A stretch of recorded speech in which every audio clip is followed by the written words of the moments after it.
She found him bleeding in an alley at midnight. No ID, no pulse she could count on. Just a knife wound deep enough to kill and eyes that snapped open like a man who'd already decided he wasn't done yet. She should have kept walking. Every smart instinct she owned told her to keep walking. But Nia Holloway has never once in her 26 years done the smart thing when a human being was dying in front of her. She dragged him home. She stitched him up with shaking hands. She stayed awake all night listening to him breathe. And by sunrise, she understood the catastrophic mistake she had made. Because the man she saved wasn't just dangerous. He was the man Chicago's entire criminal underworld feared most. And now he knew her name. If this is your first time here, welcome. Drop your city in the comments so I can see how far this story has traveled. Hit that like button and stay with me until the very end, because this one is going to break you before it puts you back together. The rain came in sideways. It didn't fall the way spring rain was supposed to. Soft, apologetic, washing the grime off the city and pretending Chicago could be made clean. This rain was deliberate. It drove itself between buildings like it had a grudge, hammered the pavement until puddles became rivers, turned the orange glow of streetlights into something smeared and useless. By the time the clock on the diner's back wall read 12:47 a.m., the storm had eaten the city whole.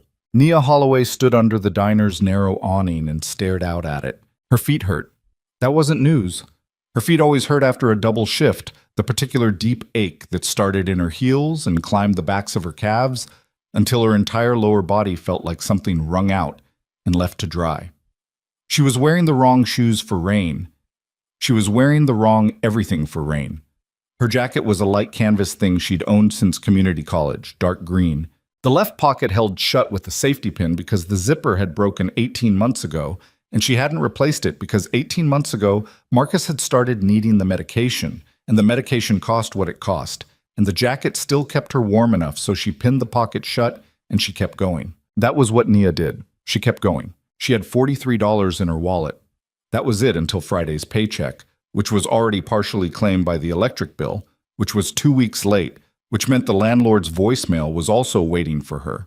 She'd felt her phone buzz twice during the dinner rush, and hadn't looked because looking wouldn't change the number, and she'd learned somewhere around age 19 that some information was better absorbed in small doses. Tonight's tips had been decent. $43 decent. She'd worked 9 hours for it, and her lower back felt like someone had spent that entire 9 hours methodically disassembling it. She looked at the rain. She looked at the bus stop 2 blocks east, across an open intersection with no awning, no shelter, nothing between here and there but a wall of water. The last bus north was in 11 minutes. She started walking. The rain hit her like a physical thing, immediate and cold in total, soaking through the canvas jacket, in approximately the time it took her to clear the awning and step off the curb. She pulled her hood up and tucked her chin down and moved fast, because fast was the only variable she controlled. The sidewalk reflected the city back at itself in fragments, a bar sign, red and gold, a traffic light cycling through green for nobody, the dark glass of a closed laundromat. She passed a man in a doorway who didn't look at her, and she didn't look at him.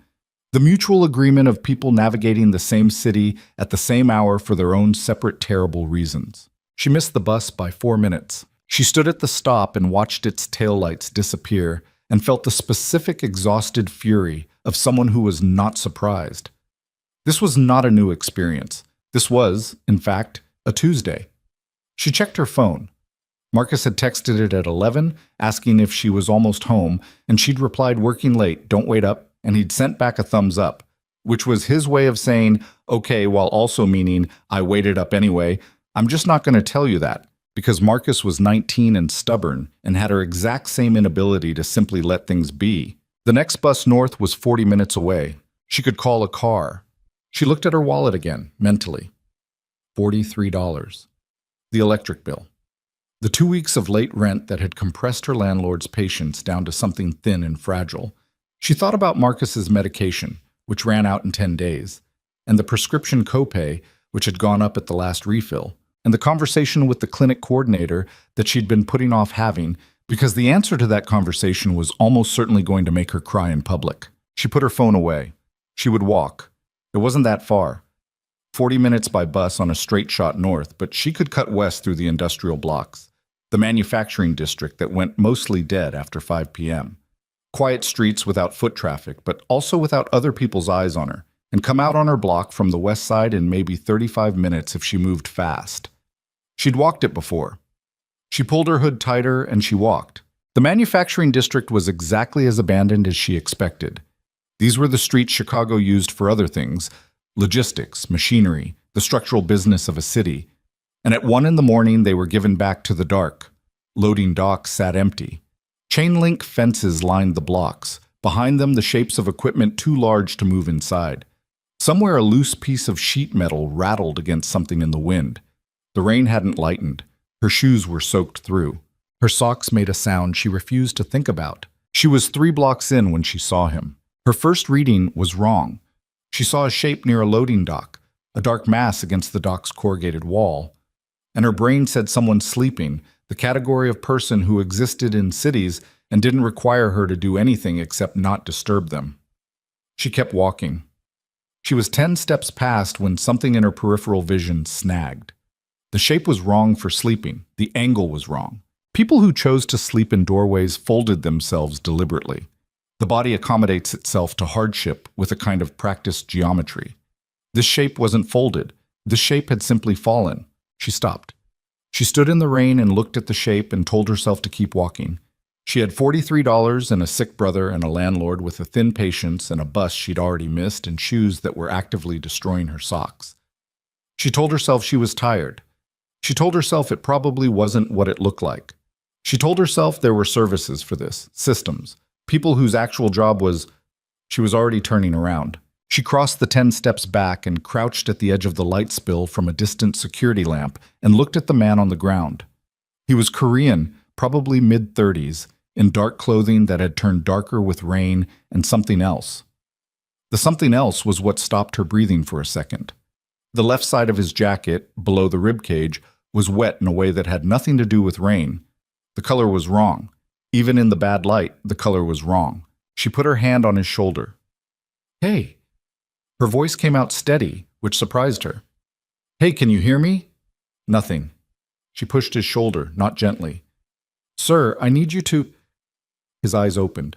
They were very dark, and they found her immediately. Not the slow, blinking, confused focus of someone coming out of sleep, but a fast, knife-sharp snap of attention. The eyes of someone who did not lose consciousness the way other people did, who came back from it like a threat. His hand moved toward his jacket. "Don't!" She caught his wrist. Her voice was still steady. She didn't know why it was still steady. "There's nothing in my hand. I'm not going to hurt you."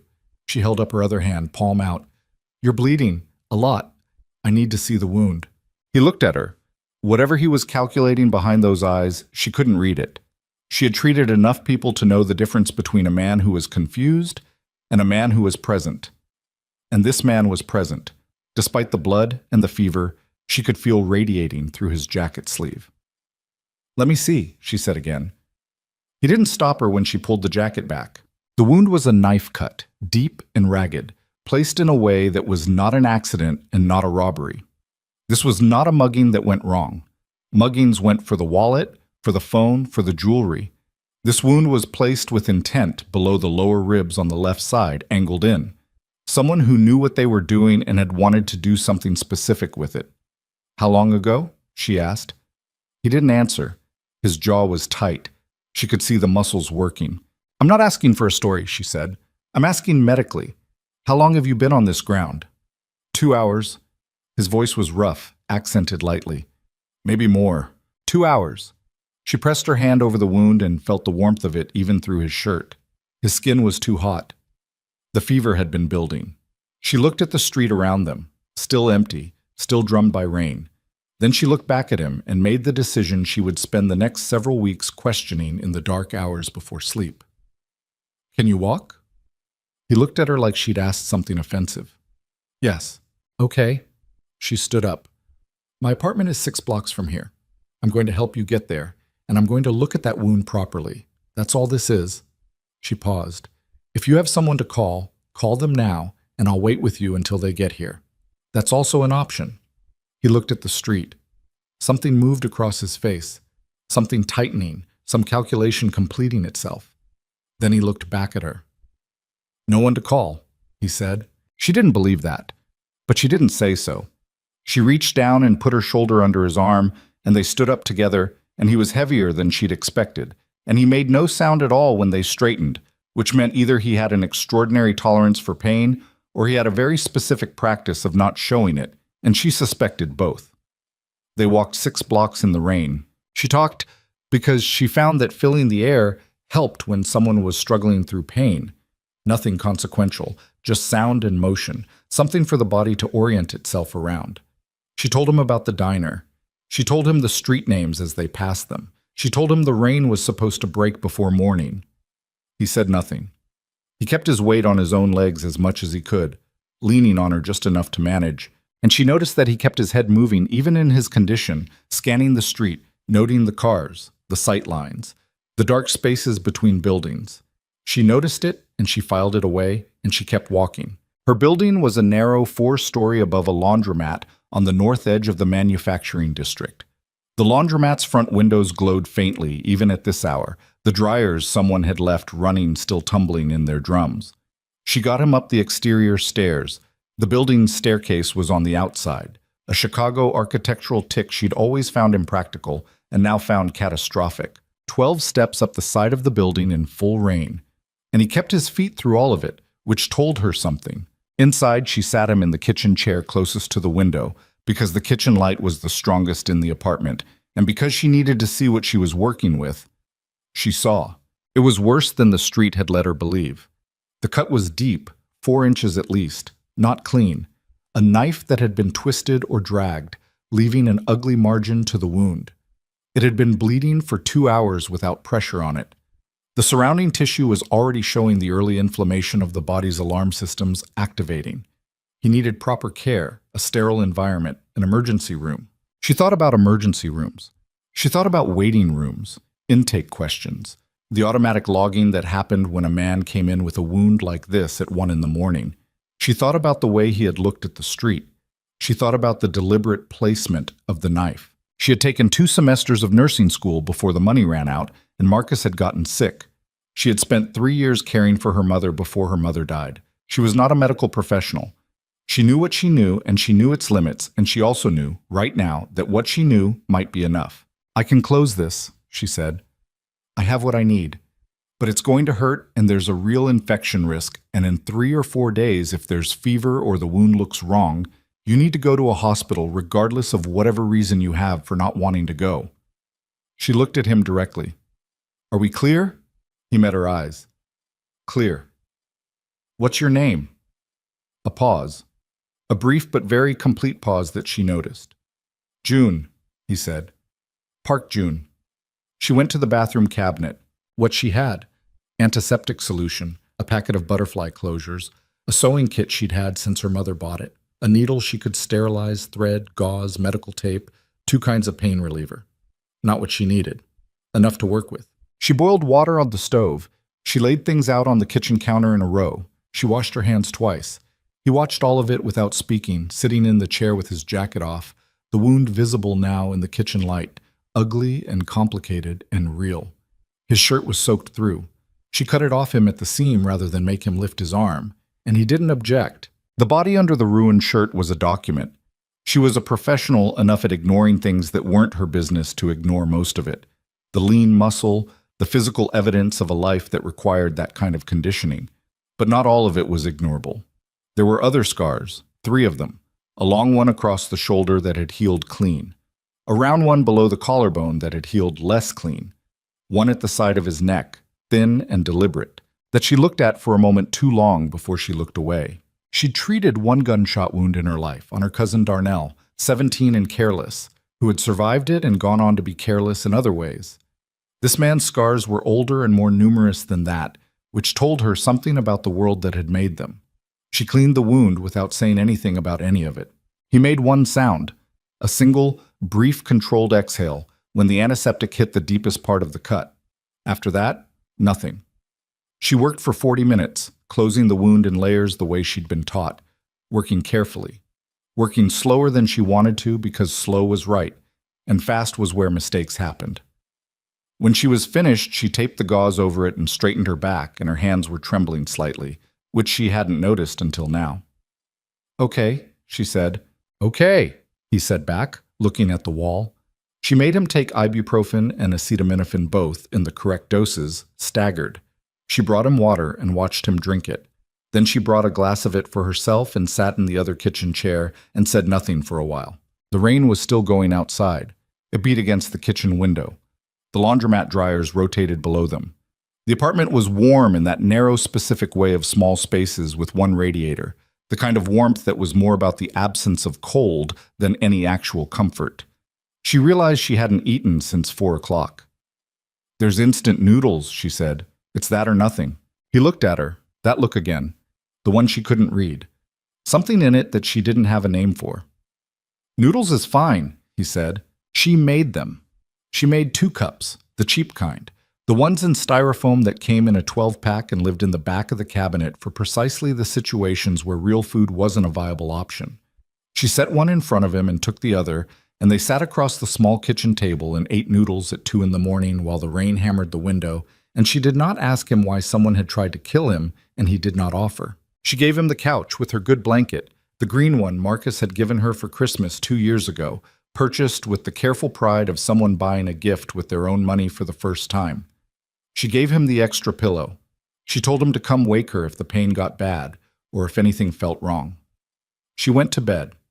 She did not sleep for a long time. She lay in the dark and listened to the rain and thought about the scars and the way he looked at streets and the pause before he gave his name, and she told herself that all of it was manageable, that she had made a choice, and the choice had been made, and now she was going to get through the next few hours, and in the morning she would figure out the next part. This was how she operated, one section at a time. The electric bill this week, the prescription copay next week, her brother's nutrition, her shoes, her landlord, one at a time. Forward motion. Don't look at the whole thing, or the whole thing will sit on your chest until you can't breathe. She was asleep before she finished the thought. She woke at 5:47 to the sound of her phone. Not an alarm, a call, which was unusual enough that she answered it without looking at the screen first, which was a mistake she immediately registered. It was Elena, her supervisor at the diner. There was a water main break 3 blocks away. The diner was flooded. They wouldn't open today.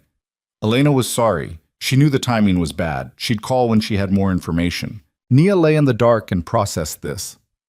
1 day's wages. Today's wages, which she'd been counting. She ran the numbers without meaning to, the way she always ran the numbers. The habit of someone who had been performing that particular arithmetic for years. Electric bill minus wages, minus tips, minus prescription, minus late rent, minus... The numbers didn't close. They almost never closed. She got up because lying in bed with the numbers was worse than getting up. She pulled on the sweatshirt that lived on her floor for this purpose and went to the kitchen to make coffee. He was awake. He was sitting in the kitchen chair again, which he had apparently reclaimed at some point before dawn, and he was looking out the window at the street below. The bandage was intact. His color was slightly better, still pale beneath the dark, but the fever had broken at least temporarily, she could tell from the set of his shoulders. He looked up when she came in. "You didn't have to stay awake," she said. "I wasn't sleeping," he said, which didn't answer her point but had the feel of something honest. She made coffee with the ancient drip machine on the counter, the one that took 7 minutes and produced something slightly stronger than ambition. She poured 2 cups, set one in front of him without asking. "The diner called," she said. "I don't have to work today." She said it flatly because she had learned that the flat statement of facts left less room for pity than the complicated truth. He looked at the coffee cup. "You work there every day?" "Doubles mostly, when they have them." He was quiet for a moment. Then, "How long have you been doing that?" "Which part?" "All of it." His eyes moved to take in the apartment in a way that wasn't contemptuous but was very specific. The single curtain, the stack of bills on the counter, rubber-banded neatly, a habit of organization over panic. The prescription bottles on the kitchen window ledge, her brother's name on the labels. "Long enough," she said. He looked at the prescription bottles. "Who lives here with you?" "My brother. He's at school right now." It was a Tuesday. Marcus had an early class at the community college. He would have left at 6, which meant he was already gone, which meant he hadn't seen the stranger on the couch, which was a small mercy. "He's sick," the man said. Not a question. He's managing. She picked up her coffee. Are you going to tell me what happened to you? He looked at his own cup. The silence stretched long enough that she started to think he wasn't going to answer, and she was already composing the follow-up, the calm, professional version, the I need to understand the wound to care for it properly version, when he said, "Someone I trusted stopped trusting me." A friend? I don't have friends. She heard it the way he said it, not as complaint, not as self-pity, simply as information, the flat declaration of a man who had organized his life around the assumption and had long since stopped having feelings about it. That was somehow worse than if he'd seemed sad about it. You should rest, she said. The fever will come back this afternoon. When it does, take the 2 white pills, not the orange ones. I'll write it down. You don't have to. I'm already doing it, she said, and pulled a notepad from the junk drawer. She wrote out the dosage schedule in her neat clinical handwriting, the one she'd developed when she kept records for her mother. She put it on the counter. There's food in the refrigerator. Not much, but it's there. I need to make a call. She went to the bedroom and called the clinic about Marcus's prescription, standing at her window, looking at the alley below. The coordinator was sympathetic in the particular exhausted way of someone whose job was absorbing other people's financial emergencies before 9 a.m. There were options. They would be in touch. It didn't mean no, exactly. It meant not right now, which was a different shade of the same problem. She came back to the kitchen and the man was still there, still in the chair, still looking out the window. He had moved the notepad she'd written on so it was directly in front of him, the way people moved important documents. She looked at him. He was a stranger. He was a stranger who had not given her a real name. She was almost certain of that now, certain in the way she was certain about most things, quietly and without drama. He was a stranger with 3 scars she hadn't asked about, and eyes that scanned streets for threats, and a wound placed by someone who had known where to put it. And she had brought him here in the rain and stitched him up with shaking hands. And now he was sitting in her kitchen reading the dosage instructions she'd written like they were something worth memorizing. She sat back down at the kitchen table. The rain outside had pulled back slightly, from a storm to a steady gray fall, the city reassembling itself in the wet morning light. June, she said. He looked at her. Whatever you've got coming after you. She kept her voice level. I need to know if it's going to come here. He was quiet for too long. June? I told you my name was June, he said. I know what you told me, she said. Something shifted in his face. A very small shift, nearly imperceptible, the kind of thing that happened behind controlled surfaces. He looked at the window. He looked at the street. I'm trying to figure out how much you want to know, he said carefully. I want to know if I need to worry about my brother. That landed. She watched it land. He turned back to look at her, and his expression had changed in a way she couldn't categorize. Tighter, more careful, but also something else. I'll be gone before he comes home, he said. That's not what I asked.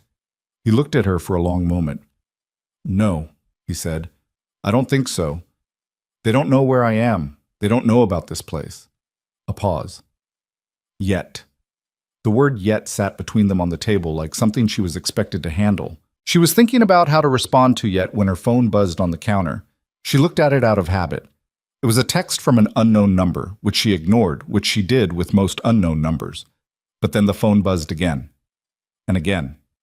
3 times in quick succession. From the window she heard it before she understood what she was hearing. The heavy, low rumble of multiple engines. On a residential street at 7 in the morning, that sound meant something specific. She looked out and saw 2 black SUVs, identical, heavy, moving in coordinated tandem, turning onto her block. She looked at the man across the table. He had heard it too. He was already on his feet, one hand pressed to the wound, the other on the back of the chair. And his eyes had gone to that place she'd first seen them when she turned him over in the alley. Flat and calibrated and belonging to something she didn't know how to name. Get away from the window, he said. She didn't move. Who are they? Get away from the window, he said again, and it wasn't a request. The SUVs stopped in front of the building. Doors opened. 4 men got out, then 6, all of them in dark clothing, moving with the brisk efficiency of people who had done this before and intended to do it quickly. They were not police.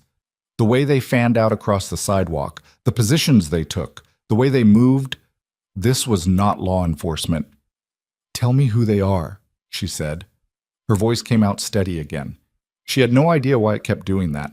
He looked at her, and in that moment, the morning light coming gray through the window, 4 armed men spreading across her front walkway, her brother's prescription bottles on the windowsill behind her. He made a decision.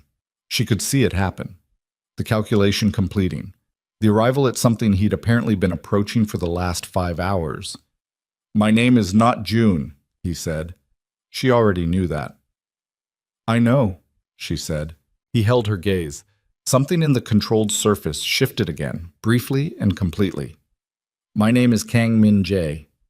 Outside, heavy footsteps hit the exterior stairs. She had never heard that name before. She would never again be able to say that after the next 3 minutes. Because in the next 3 minutes, the man standing in her kitchen would explain exactly who he was and what he had built, and why 6 armed men were currently climbing the stairs to her apartment above a laundromat in the manufacturing district of Chicago at 7 o'clock on a rainy morning. And Nia Holloway, who had $43 and a missed bus, and a brother who needed his medication, and an apartment that smelled like laundry soap, and the particular exhaustion of someone who had been keeping things together through sheer insistence, Nia Holloway would understand for the first time exactly what kind of man she had brought home in the rain. The footsteps reached the landing. The knock at the door was not a knock. It was a fist, fast and hard, the kind of knock that does not wait to be answered.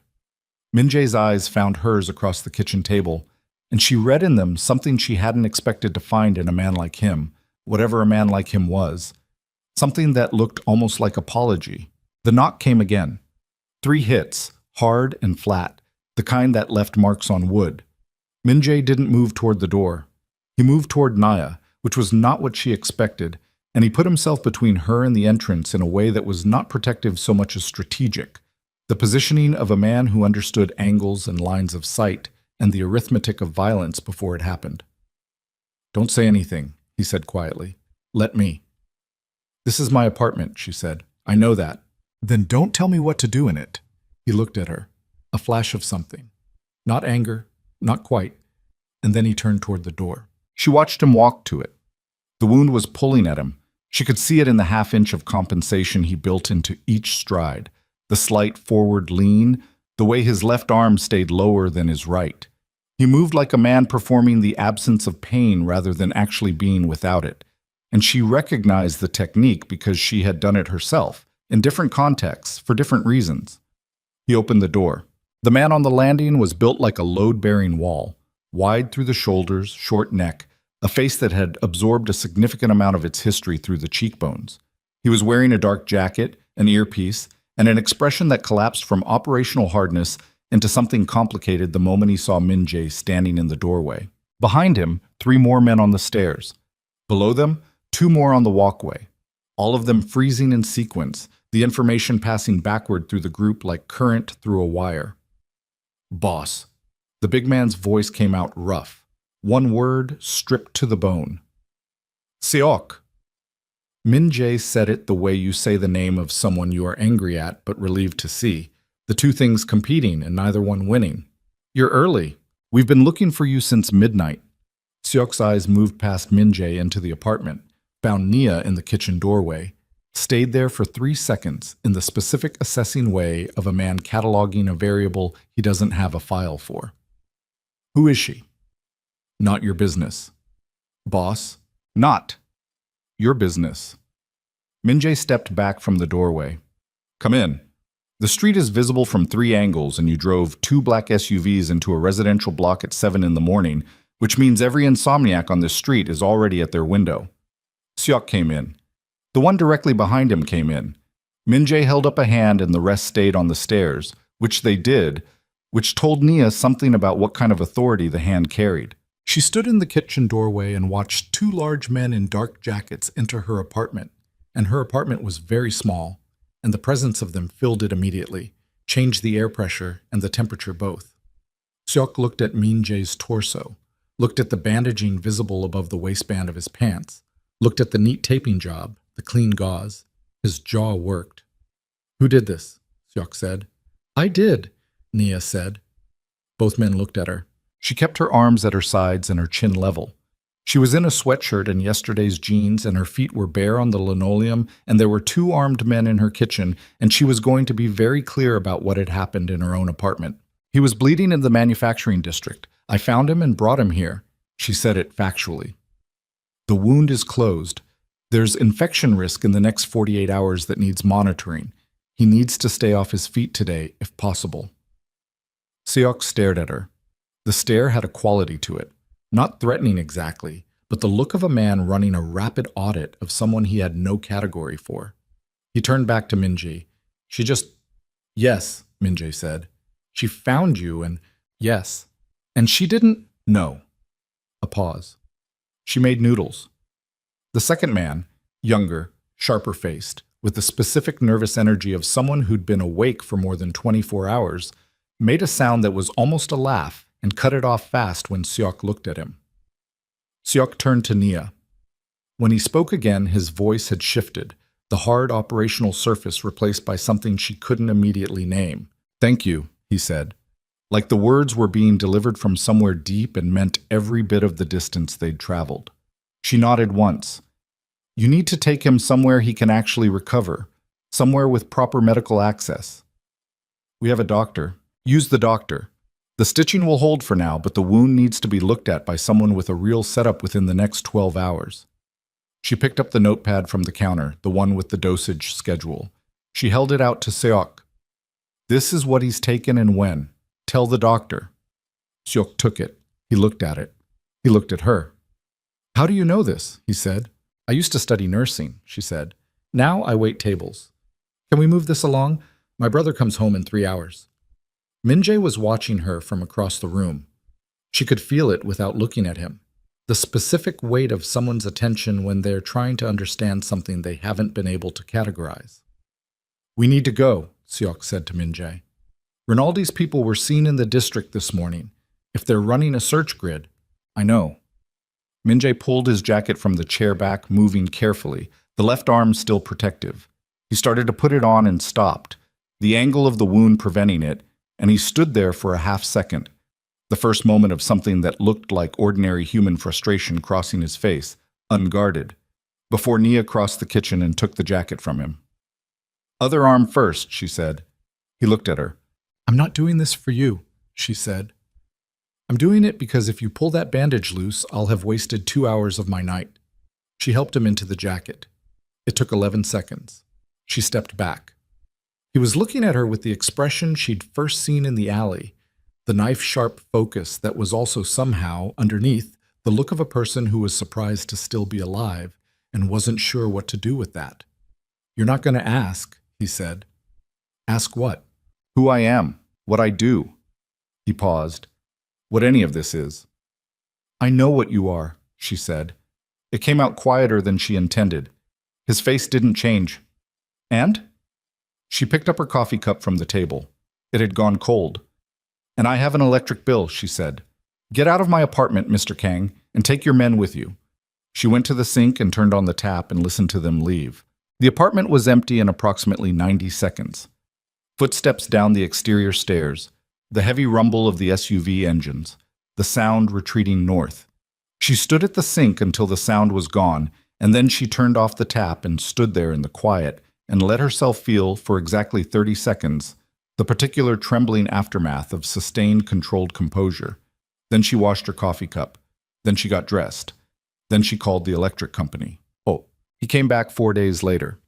She knew it was him before she turned around because the diner's bell above the door had a specific ring when someone opened it with deliberate weight, and because she had been, without meaning to, cataloging the sounds of the last 4 days in a way that suggested she was waiting for something even when she told herself she wasn't. He sat in the last booth by the window, the one with the view of the street in both directions, which was not a coincidence. She came to the table with a menu she knew he wouldn't need and set it down. You look better, she said. I feel better. The wound? The doctor said the stitching was... He paused. He said it was very good work. It was adequate work, she said. Under the circumstances. What do you want? He looked at the menu he wasn't reading. Coffee. Whatever you have that's hot. Everything here is hot. It's a diner. She brought the coffee.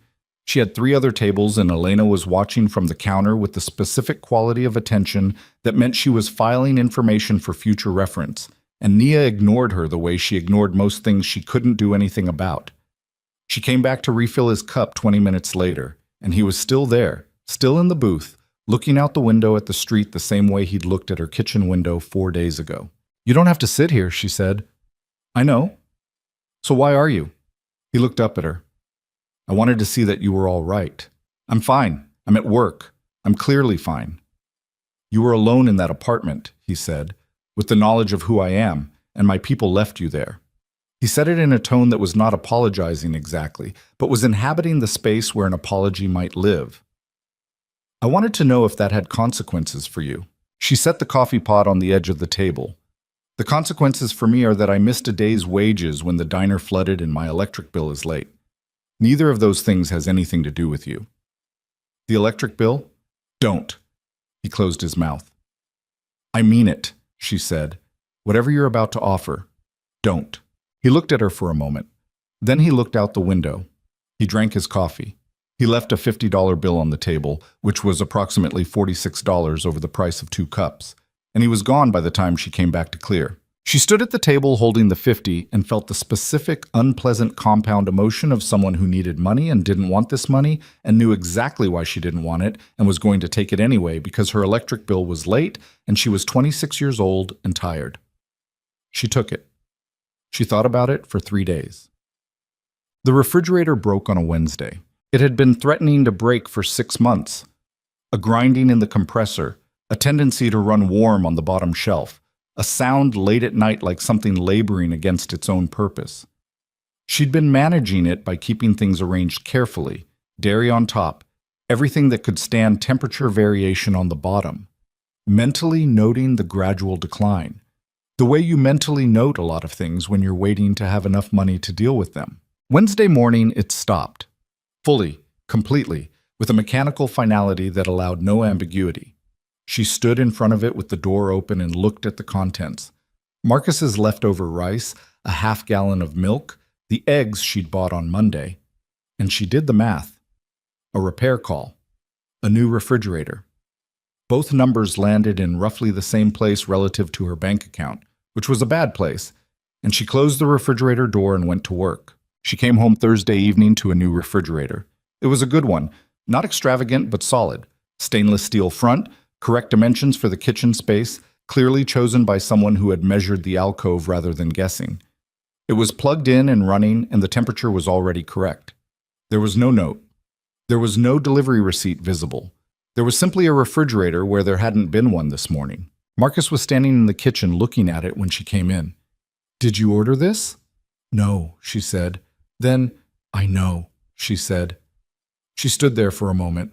She thought about the $50.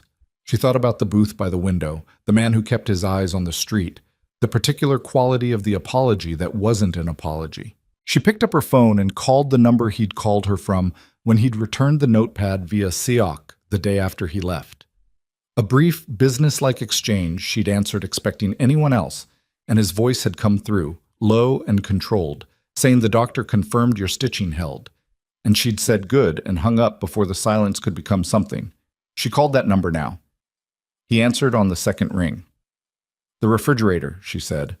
A pause. "It was broken." "I know it was broken. I know everything that's broken in my apartment. The refrigerator was on my list. I moved it up the list." "That's not your list to move things on."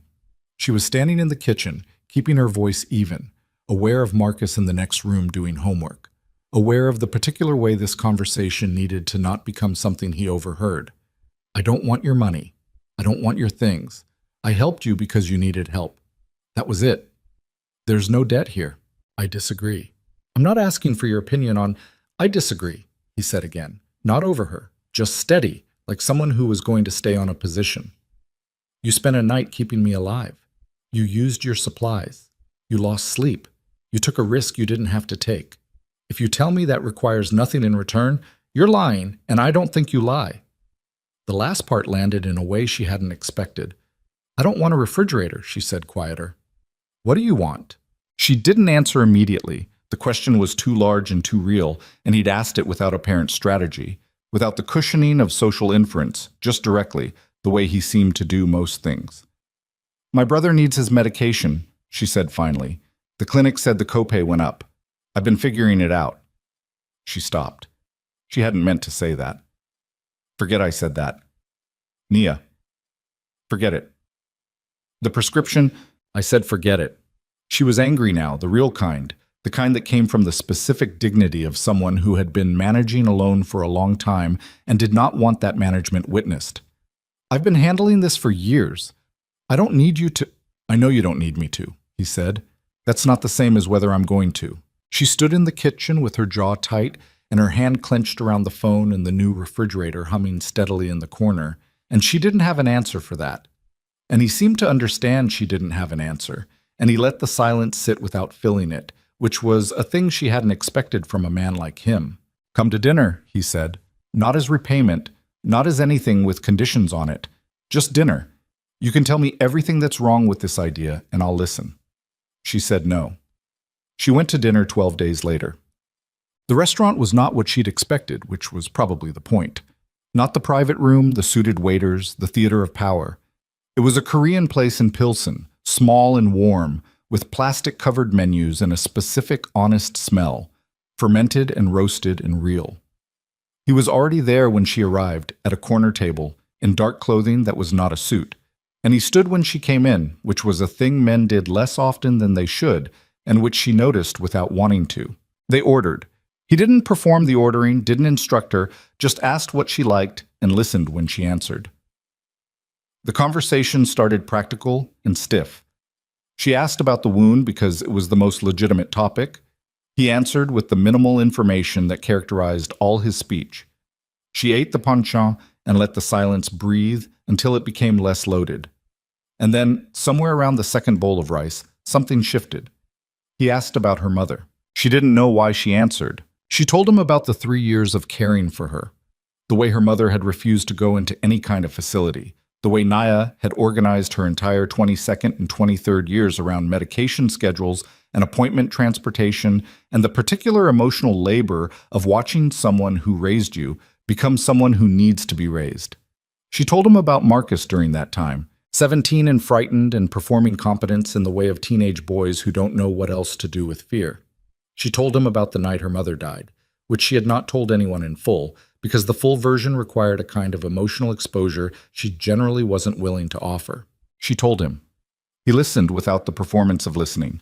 No nodding, no soft affirmations, no strategic mirroring. He just sat there and let her talk, and his stillness had a quality she'd been trying to name since the first night and could now finally place. He was a man who had learned that most communication is noise, who filtered hard for the signal. When something reached him as signal, he received it completely. She asked about his family in the way she would have asked anyone, without agenda, and watched his face do what it did when topics arrived that required management. "My father brought us here from Seoul when I was 11, he said. "He had a business contact. The contact didn't pan out." A pause. "He went home. My mother didn't want to go back." "Did she stay?" "For 3 years. He looked at the table. "Then she went back too." "And you stayed?" "I was 16, said in a tone that closed the subject the way a door closes. Not slammed, just shut. She looked at him across the table. The restaurant was warm and the noise of it was the good kind. Other people's presence without their attention, the anonymous comfort of public space. She thought about 16 years old in a city that wasn't yours, without a family network, without money, and what a person built in the space where other things had been. She didn't say any of that. "Do you talk to them?" she asked. "No." "Do you want to?" He looked up at her. The question had gotten somewhere, she could tell. "No," he said, quieter. She nodded. She didn't push it. She ate her soup. They walked after. He didn't suggest it. She had stood from the table ready to end the evening in the clean, practical way she ended most things, and he had stood with her and simply started walking when she did. And the evening was cool and dry for once. No rain for the first time in what felt like weeks, and the streets of Pilsen were loud with people and colored lights, and the specific aliveness of a warm spring night and she found she wasn't finished yet. They walked for an hour. She took him to a street market she knew, 3 blocks of vendor tables and music, and the smell of food from 8 different countries. He walked through it with the contained interest of someone for whom this was genuinely new, and she watched him look at things. A vendor's handmade jewelry, a child pulling a parent toward a food stall, an old man playing guitar with his eyes closed, with an attention that was unguarded in a way his face mostly wasn't. "You haven't done this," she said. "Have you? Just walked around?" "I walk." "Not like this." She gestured at the market, the people, the ordinary chaos. "Not with nowhere to be." He considered it. "No," he said. "Not like this." She bought 2 cups of horchata from a vendor she knew and handed him one, and he took it with both hands and drank it standing at the edge of the market and looked like a person who had not allowed himself to simply stand somewhere in a very long time. She thought, this is the most dangerous thing about him. Not the men in the SUVs, not the scars, not the name the newspapers apparently used, which Seok had told her without meaning to in a half sentence he'd bitten off, the Ghost King, which she had not looked up and would not look up because looking it up would make it real in a way that walking through a street market with a cup of horchata was not. The most dangerous thing was that underneath all of it, he was a person. A specific, particular person, lonely in a way that had calcified over years into something he'd stopped recognizing as loneliness. And that person was sitting right at the surface when he looked at things he'd never allowed himself to look at. She told herself she was noting it clinically. She didn't entirely believe herself. The night Marcus came home to find an envelope on the kitchen counter was a Saturday.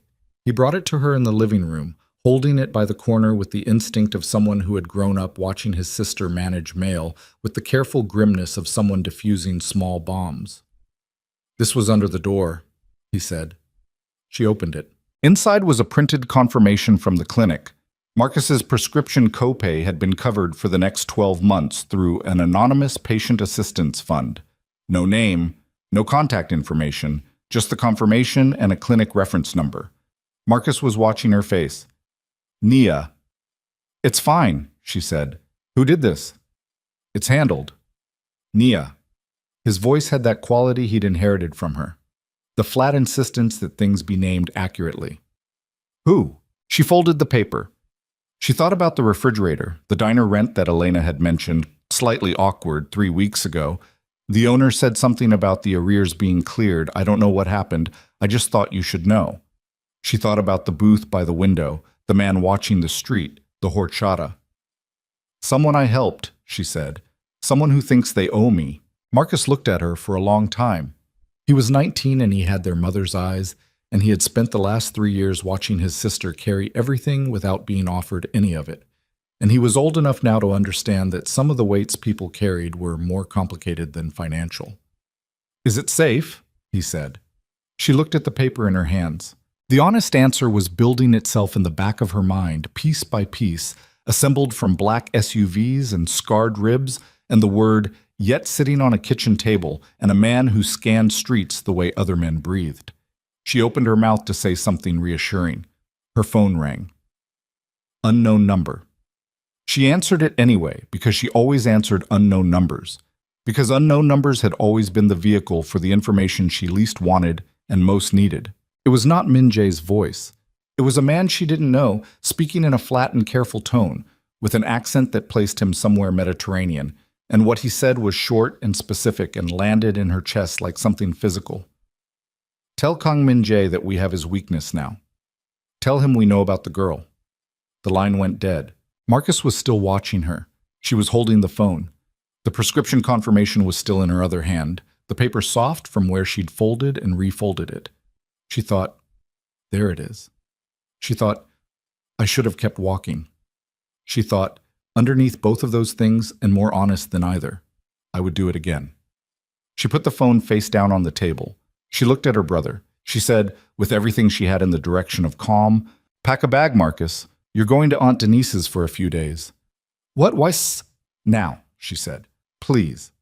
He looked at her face and he packed the bag. She called him before Marcus was out the door. He answered on the first ring, which meant he'd been waiting for something, which meant he already knew, or knew enough. And that made the cold in her chest worse rather than better. "Someone called me," she said. "A man. He said, I know what he said. His voice was flat in a way she hadn't heard before.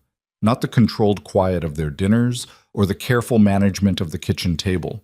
This was something else. This was the voice of a man who had already been moving before the phone rang. Is Marcus with you? I'm sending him to my aunt's. Good. That's good. A sound in the background.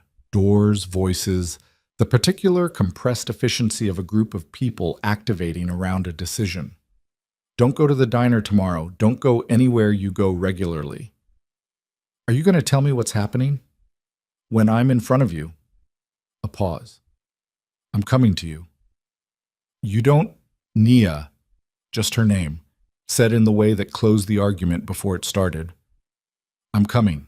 She stood at the window and watched Marcus leave, his backpack over one shoulder, moving fast the way he moved when he was scared and performing not scared, which she recognized because she had invented the technique and taught it to him by example.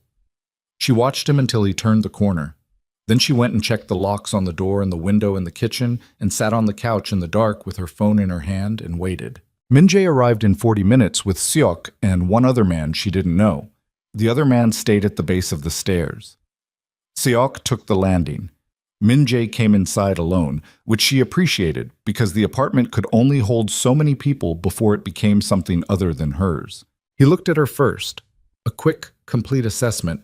The way he'd looked at the street from her kitchen window, the same inventory logic applied to her. She was still in her work clothes.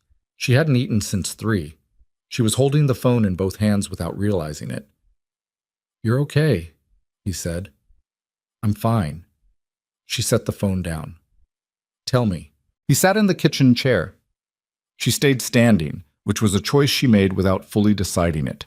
Something about needing to move if she needed to move, keeping that option open. His name is Victor Rinaldi, Min-jae said. He runs the syndicate that controls the West Docks. We've been in conflict for 14 months. He said it the way he said most things, sequentially, without theater. He's been trying to find leverage against me, something personal. He looked at the kitchen table. He found it. Me. You. She absorbed that. How does he know about me? Min-jae's jaw tightened, a very small movement, the kind she was learning to read. Someone told him. Someone in your organization. Yes. She looked at him. Do you know who? His eyes came up to meet hers. Something in them that hadn't been there before in any of their conversations. A particular cold fury that had been banked, contained, but was visible now the way heat is visible even through glass. I have a very strong suspicion, he said. She waited. He looked at the window. His name is Danny Cho. He runs logistics for my Eastern operations. He's worked for me for 6 years. A pause. He and Rinaldi grew up together, in the same neighborhood in Seoul. I didn't know that until 2 hours ago. The silence stretched. 6 years, she said. 6 years. She thought about what that meant, what it cost, what it built, the specific magnitude of 6 years of proximity and operational trust, and she looked at his face and saw that he was not going to say any of it out loud, that what was written there was the full accounting and he was going to leave it written and not speak it. What happens now? She said. We deal with Danny, and then we deal with Rinaldi. He said it as 2 clean, separate sentences, the logistics of a decision already made, and the flatness of it told her exactly what deal with meant in both cases. She looked at her hands.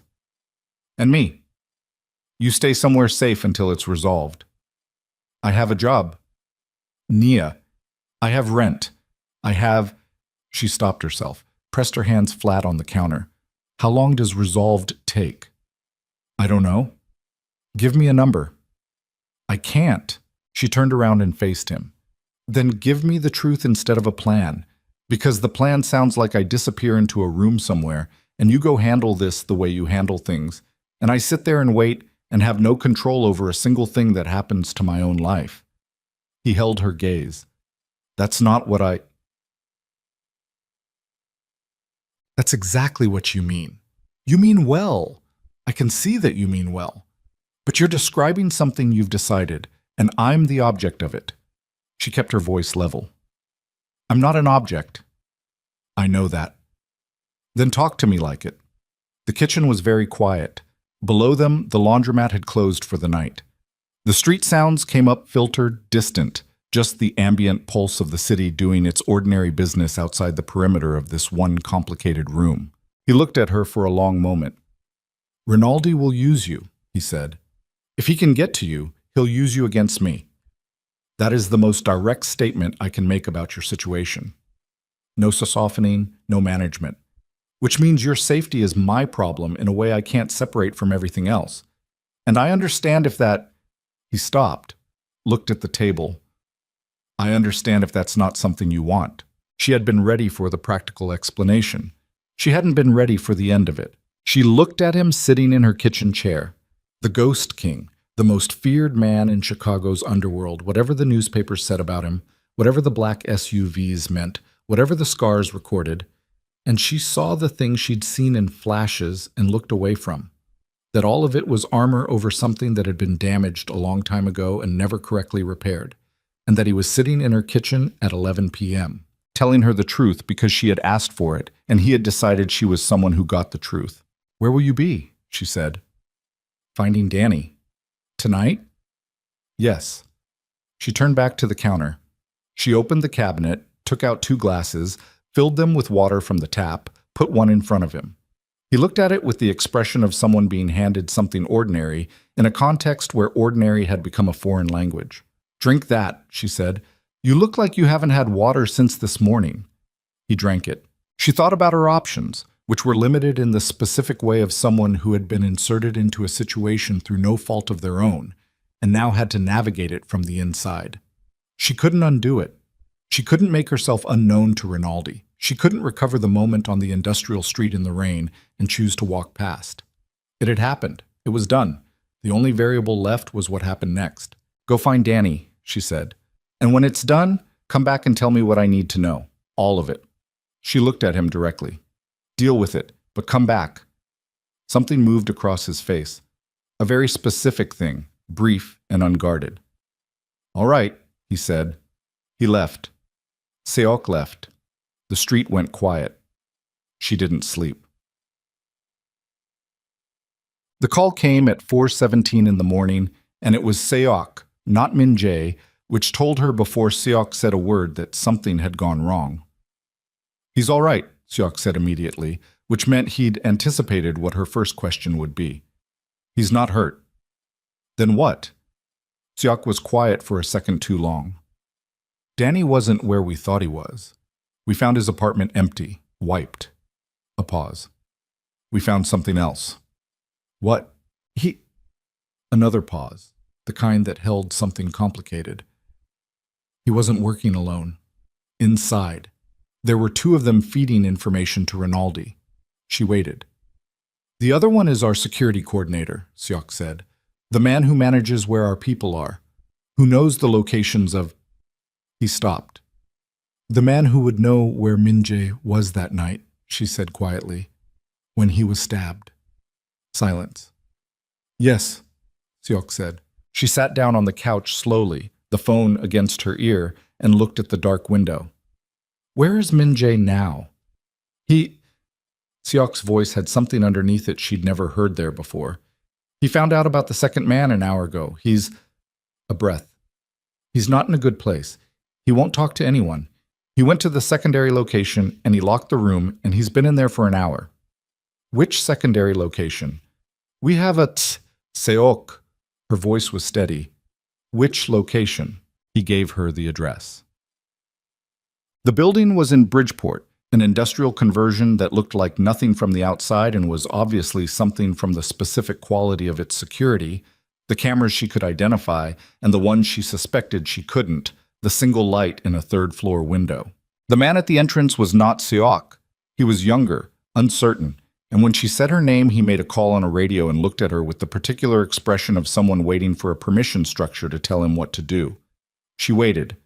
The radio clicked. He stepped aside. 3rd floor. The room at the end of the corridor, the one with the line of light under the door. She knocked once and didn't wait and went in. Min Jae was standing at the window. He didn't turn when she came in. The room was sparse. A table, 2 chairs, a lamp turned to its lowest setting. On the table, a phone, face down. A glass with 2 fingers of something she didn't ask about. Untouched. She looked at his back. He was in the same clothes. His hands were at his sides. The shoulder tension she'd learned to read told her everything about the last few hours that Seok hadn't. "You shouldn't be here," he said. "Probably," she said. "Sit down." "Nia, you've been standing at that window for an hour. Sit down." He turned. His face was something she'd never seen on him. Not the controlled surface, not the calculated quiet. Stripped. The specific expression of someone who has been hit somewhere they didn't protect because they hadn't believed they needed to protect it. "Jiwon worked for me for 9 years, he said. The name came out rough. He was at my father's funeral. When my father died in Seoul, Jiwon flew there. Because I didn't go. He stopped. His jaw worked. Because I didn't go, and he thought, another stop. He went in my place." She stood still. 9 years, he said again, the way he'd said 6 years about Danny, but rawer. 9 years was a different number. 9 years was something closer to the word that people who had families used for the people they trusted most. "He was feeding information to Rinaldi the entire time?" she asked. "Not the entire time." Min-jae moved away from the window, not toward the chair, just a circuit of the room, contained and without destination. "The last 8 months, that's when Rinaldi made contact with him." He stopped in the middle of the room. "He was in financial trouble. His daughter, medical bills. Rinaldi offered—" He stopped again. She looked at him. "Did you know? About the daughter?" The pause answered it. "He didn't tell you," she said. "He didn't tell me," said with the particular weight of someone understanding, in real time, the full shape of a failure. "I would have—" He stopped. "I didn't ask.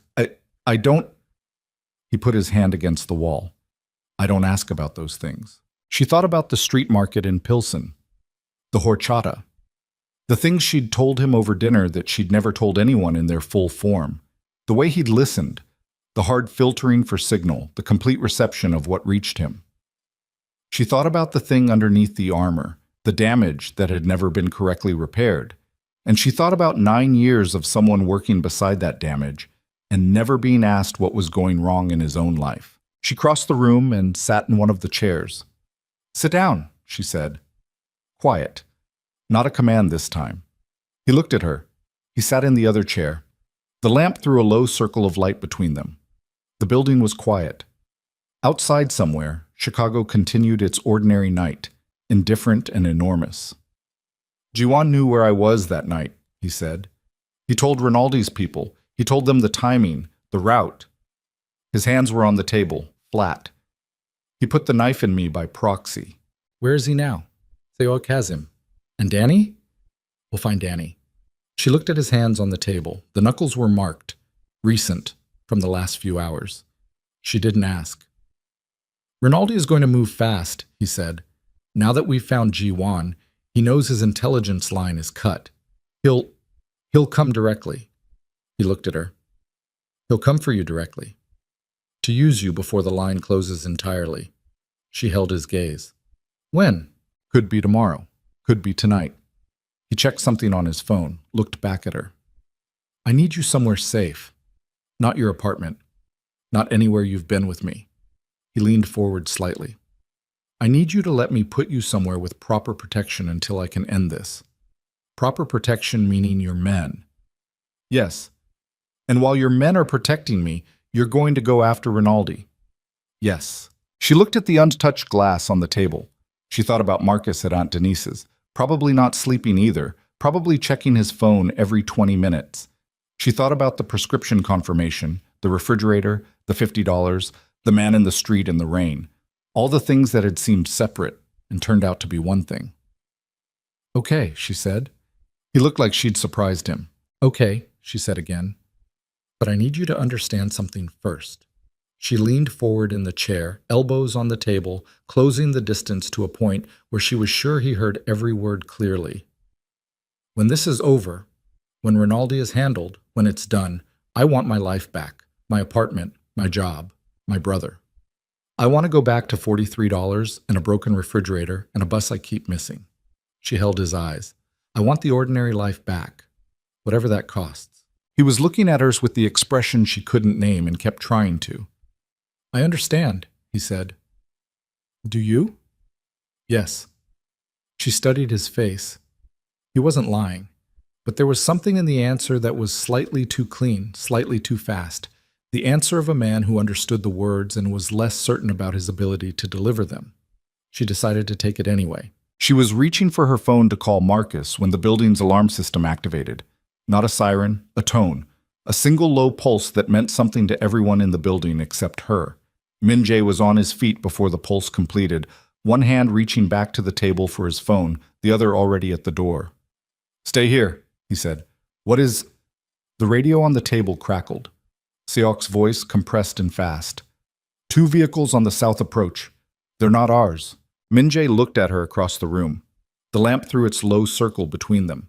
She heard from somewhere below the sound of the building's ground floor door taking an impact that was not a knock, and she understood, in the particular clear way that fear sometimes delivered understanding, that Rinaldi hadn't waited for tomorrow.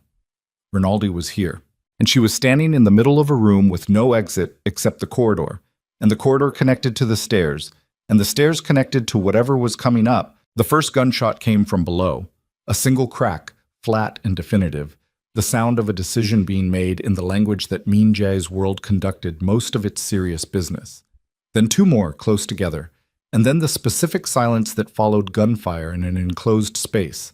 Not quiet, but a held breath, everything reorganizing around the new fact of violence. Min-jae moved to the door in 3 steps. He looked back at her once, a fast, complete look, the inventory look, and said, "The window, 3rd floor. If this room compromises, the drain pipe on the east wall holds weight. You go down, not up. You go east, not south. You find the first lit building, and you stay inside until you call Seok. I'm not going out a window. Nia, I'm not leaving without you." He looked at her with something that was not the time for whatever it was. He crossed back to the table, picked up the untouched glass, set it down again without drinking from it. He opened the table's single drawer and took out a phone, a second phone, a spare, already charged, and handed it to her. "Seok's number is first in the contacts," he said. "If I tell you to run, you run. If you tell me, if I tell you." He held her eyes. "Promise me that." The radio crackled again. "Seok, they're in the stairwell, 4 confirmed, possibly more in the vehicle." A pause, the sound of movement. "We have 2 on the second landing. Danny's with them." "Danny." Min-jae's face did something controlled and very cold. "Danny's with Rinaldi's people," Nia said. "He was always with Rinaldi's people." Flat. Final. "He just took my money while he was doing it." The door at the end of the corridor hit something. A body or a barricade, the impact traveling through the building's frame. Nia felt it in her feet. Below them, voices, sharp, directional, the compressed communication of men moving through a space with a purpose. Then Seok's voice on the radio, clipped short, and the sound beneath it of something physical and close. Min-jae opened the room's door. The corridor was empty but wrong. The far end's light was out, which it hadn't been 10 minutes ago, and that darkness was the kind that held things.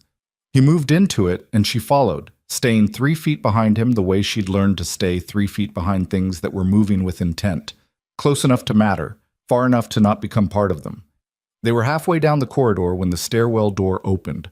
The man who came through it was not Seok. He was broad, moving fast, with the specific forward lean of someone who had already committed to violence before entering the room. Min-jae hit him before he'd fully cleared the door frame. Not a punch, something more efficient than a punch. The application of force to a specific point that interrupted the man's momentum entirely and brought him down in a way that was over before Nia's brain had finished processing it had started. The second man was 2 steps behind. This one had a gun. Min-jae took the gun by the wrist that held it. Not the gun itself, the wrist, and turned it in a direction wrists don't go. And the sound that followed was something Nia filed in the category of things she wasn't going to think about later. And the gun came loose and skittered down the corridor, and the man went down against the wall with a sound that compressed all the air out of him. Min-jae picked up the gun. He looked at her. "Still not running?" "Still not running," she said. Something moved in his face. Not the time for it. He moved to the stairwell door and looked through and pulled back and looked at her and said, "They have the second floor. Seok is—" He stopped, checked the radio. Static. Seok is not responding. The thing in his eyes when he said that was brief and real. "He might have dropped the radio," she said. "He might have," said in a tone that didn't commit to believing it. From below, a voice, Italian accented, carrying up the stairwell with deliberate volume, the voice of someone who wanted to be heard. "Min Jae," the name pronounced correctly, which meant Rinaldi had done his homework. "I have 4 of your people down here. I have your logistics man. I have the building." A pause. Theatrical. "Come down and we talk, or I bring this up to you and we don't." Min Jae didn't answer. Nia looked at him. He was running the calculation. She could see it, the assessment of variables, the weighing. 4 people down. Seok not responding. 1 gun. The window and the drain pipe on the east wall. "There's a third option," she said quietly. He looked at her. "He came here for leverage," she said. "I'm the leverage." She held up a hand before he could speak. "Listen, he doesn't want a war in a building in Bridgeport at 4 a.m. He wants a transaction. He wants you to hand over operations in exchange for something he can use." She kept her voice even. "If I walk down those stairs, it changes the negotiation. He has what he wants. He doesn't need to take it, and that gives you—" "No." His voice was very quiet and absolutely certain. "Min Jae, no." He stepped toward her, not threatening, the opposite, closing the distance until he was near enough that she could see the old wound in his side pulling at the set of his body, the compensation he still built into every movement. "What you're describing is you walking down those stairs and becoming a hostage. That is not a negotiation. That is a surrender." "It buys time. It buys your life in his hands." He held her gaze. "I've watched what Rinaldi does with the things he holds. I'm not watching him do it with you." Below, the voice again. 30 seconds, Min Jae." She looked at him. He looked at her. The lamp at the end of the corridor threw their shadows long and separate on the wall. "The east window," he said. "I told you." Nia, her name in his mouth, that particular quality again, the signal receiving, the complete attention. "I need you out of this building so that I can do what I need to do without worrying about you. Do you understand? I need you out of the equation so I can function." His jaw was tight. I'm not explaining myself well." "You're explaining yourself fine," she said. "Then go." She looked at him for 3 seconds. She took the spare phone. She went to the east window at the end of the corridor, the one above the drain pipe he'd described, and she opened it and the night air came in cold and smelling like rain again, because of course it was raining again, because this city conducted its entire emotional life in rain. She looked back at him. "Don't die," she said. He looked at her from the middle of the corridor with the gun at his side and the shadows long behind him and something in his face that was past the armor and past the calculation and entirely, simply, human. "Go," he said. She went out the window. The drain pipe was cold and wet and held her weight the way he'd said it would, and she went down fast, hand over hand, the metal biting into her palms, her feet finding the bracket joints in the dark. She hit the ground harder than she meant to, the impact traveling up through both ankles, and she steadied herself against the wall and looked up at the window she'd come through, dark now, and she listened. Inside the building, something broke. She ran east. She ran 4 blocks before she stopped and looked at the spare phone. Seok's number was first in the contacts. She called it with her hands shaking. Not fear, she told herself. Adrenaline, a physiological event, not relevant. And it rang 4 times and went to a generic voicemail, and she hung up and stood in the rain on a Bridgeport street at 4 a.m. and breathed. She called again. This time it picked up on the second ring. Seok's voice, rough and slightly compressed, the voice of someone managing pain. "Where are you?" she said. "South side of the building." A controlled exhale. "I took a hit. I'm okay. Are you?" "I'm east. 4 blocks. I went down the drain pipe." She pressed her back against a building wall, scanning the street the way she'd watched him scan streets. "Min Jae is inside. Rinaldi is inside with him." A pause. "How many did you see?" 4 in the corridor, 2 more downstairs at minimum, the voice said. She thought. "Danny is with them. Rinaldi is there personally." He was speaking. "Rinaldi came personally." Sok said it like a man revising an estimate upward. That means he brought his core, which means he stopped. She heard movement, something effortful. He brought 8 to 10 men for a personal operation. We have another stop. I need to make calls. Make them, she said. I'll stay on the line. She listened to him make 2 calls in rapid succession. Korean she could follow only in terms of urgency and direction. She stood against the wall and watched the street and felt the rain on her face and thought about the corridor, the long shadows, the window she'd climbed out of, the man who had told her to go. 12 minutes later, she heard the vehicles. 3 of them, coming from the north, moving fast and without the hesitation of people unsure of their destination. They went past her position, and she recognized the model. The same black SUVs, Minji's organization arriving with the specific velocity of people responding to a code. Her phone buzzed. Seok, stay where you are. Do not move until I come to you. She stayed. The sounds from the building were complicated, and she couldn't read all of them. Movement, impact, voices overlapping. A crash that was probably furniture meeting a wall at speed. She stood against the building and breathed and counted her heartbeat the way she'd counted medication doses and bill due dates, giving the unbearable thing a number to live in. Seok appeared at the east corner 7 minutes later, moving with the careful deliberateness of someone managing a wound on the left side. She clocked it immediately. The compensation, the familiar angle. How bad, she said. Manageable. He reached her. He was pale beneath the dark. You need to come with me. Where is he? Seok's face told her something before his words did. He's inside. Our people are inside. A pause. Rinaldi had a secondary crew we didn't know about. They came in from the north side while the first group came from the south. He said it with the specific controlled tone of a man delivering information he finds unacceptable. Min-jae is he hurt? He took 2 rounds. The rain fell. She heard herself say from somewhere outside the cold that had replaced everything in her chest. Where? Right shoulder, right side. Seok looked at her directly. He's standing. He's functional. He's a breath. He's dealing with Rinaldi right now, personally. Take me in. He said, Seok. She looked at him with everything she had. Take me in. He took her in. The building's ground floor was a wreckage of the last 20 minutes. Overturned furniture, broken glass, the specific disorder of a space that had been used for violence and then left. 2 of Rinaldi's men were zip-tied to exposed pipes in the far corner, conscious and saying nothing. One of Min-jae's men was sitting against the wall with a compress against his arm, being attended by another. She scanned all of it and moved past it and followed Seok to the back of the building. The room at the rear was larger, a former loading area, the ceiling high, the light coming from 2 work lamps on the floor, throwing everything in the long horizontal shadows of a space not designed for habitation. Min-jae was standing near the center. He was still upright, which was the first and most important thing. His right shoulder carried the damage. She could see it in the set, the angle, the way that arm wasn't fully in use.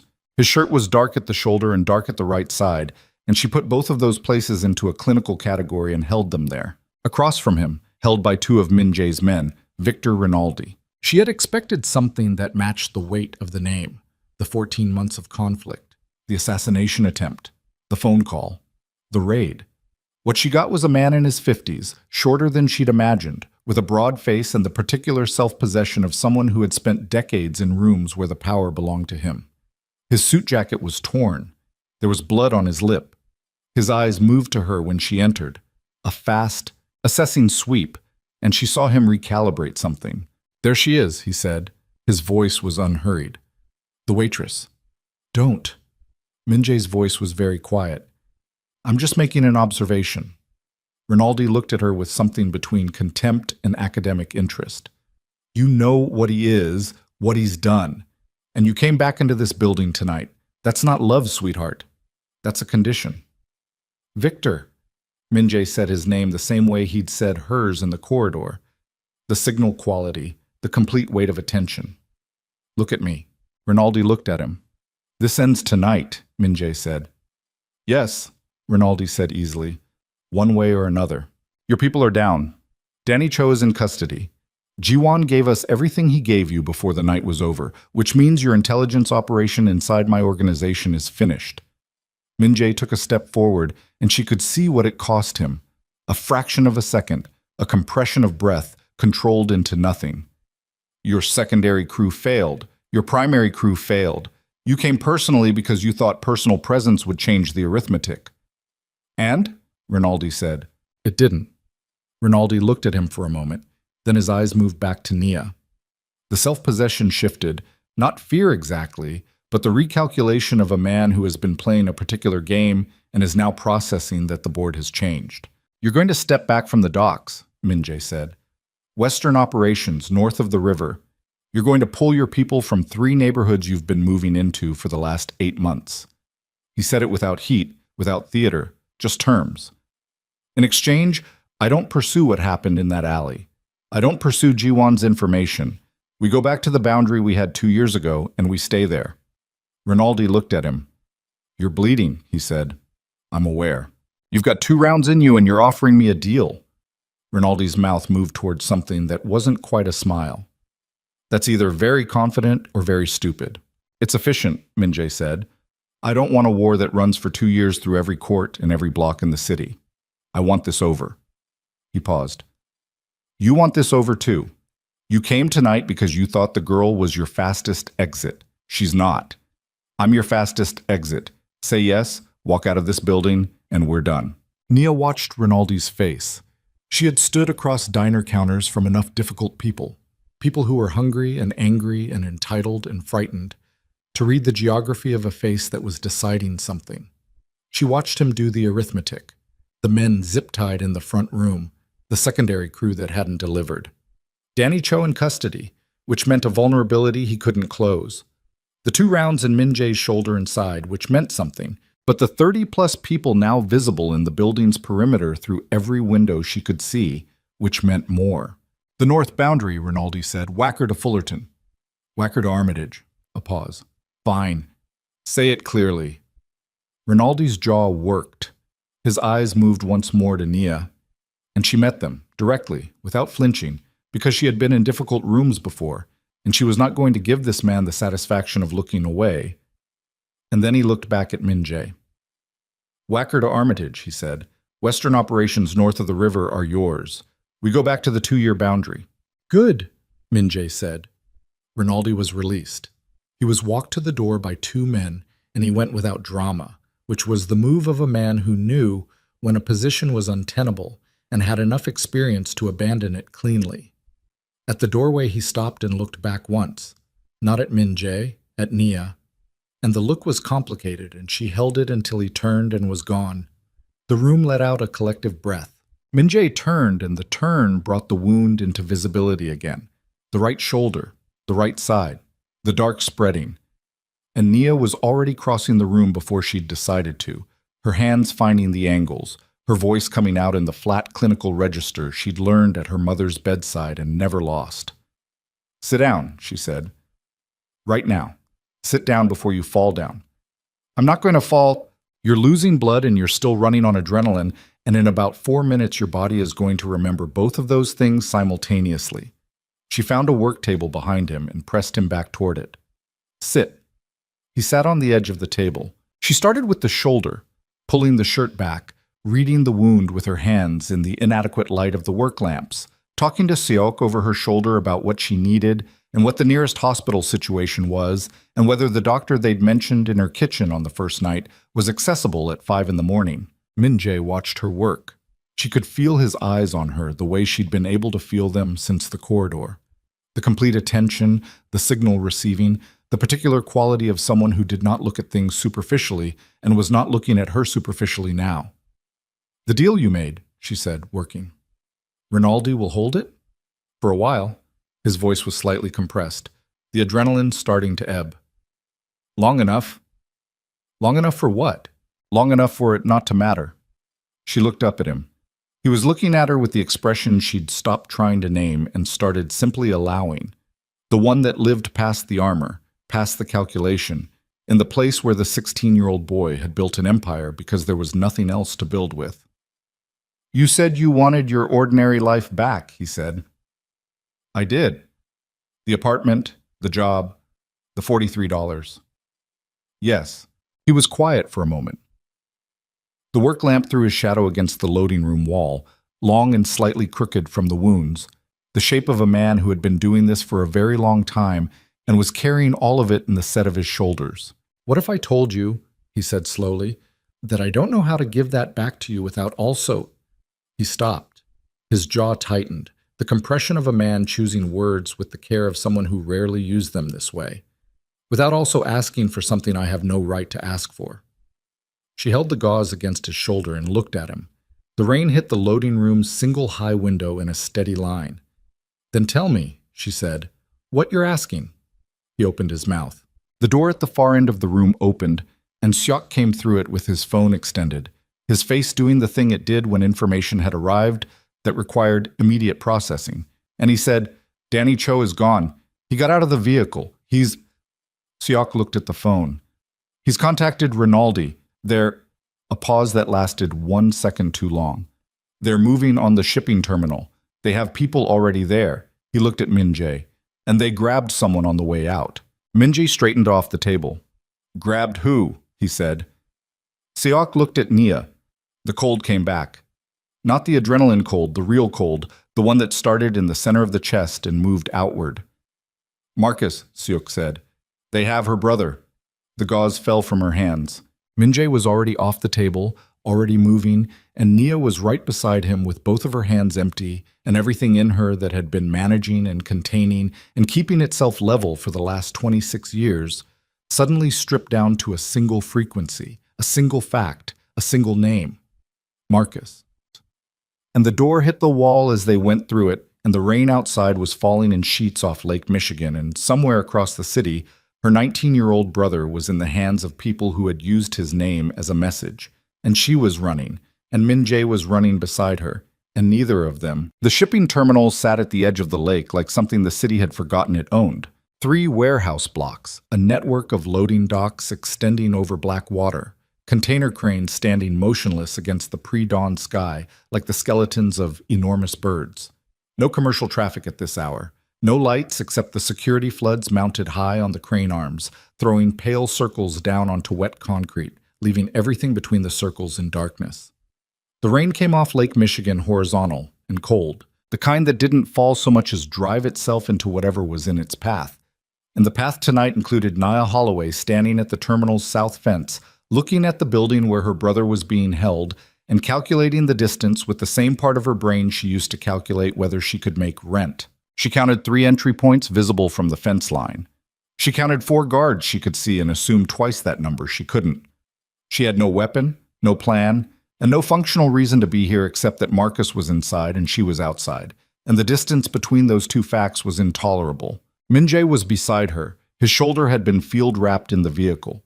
Seok's work, fast and tight, good enough to function on. He was running on whatever the body manufactures when adrenaline and will and something harder than both of them combine, and she could see it in the set of his jaw, the particular quality of stillness that preceded action. They want me to come in, he said. It wasn't a question. They called your phone, Seok said, low, from 3 feet back. Danny said surrender the Eastern Network documentation and your brother comes out. That's the message. He paused. They want the documentation as proof of handover, digital keys, account access, operational structure. He said it with the flatness of someone who understood what was being demanded. That's not a ransom. That's a full dismantling. I know what it is, Min-jae said. Nia looked at him. You're not giving them that? No. Then we get Marcus out another way. He looked at her. Something in the look, the recognition of we, the lack of argument against it. The East Dock, he said to Seok. The gate there has a manual override. When we were running product through here 3 years ago, before Rinaldi took the south waterfront, we used that gate. He looked at it. Danny knows about the gate. He was logistics. He would have told them. A pause.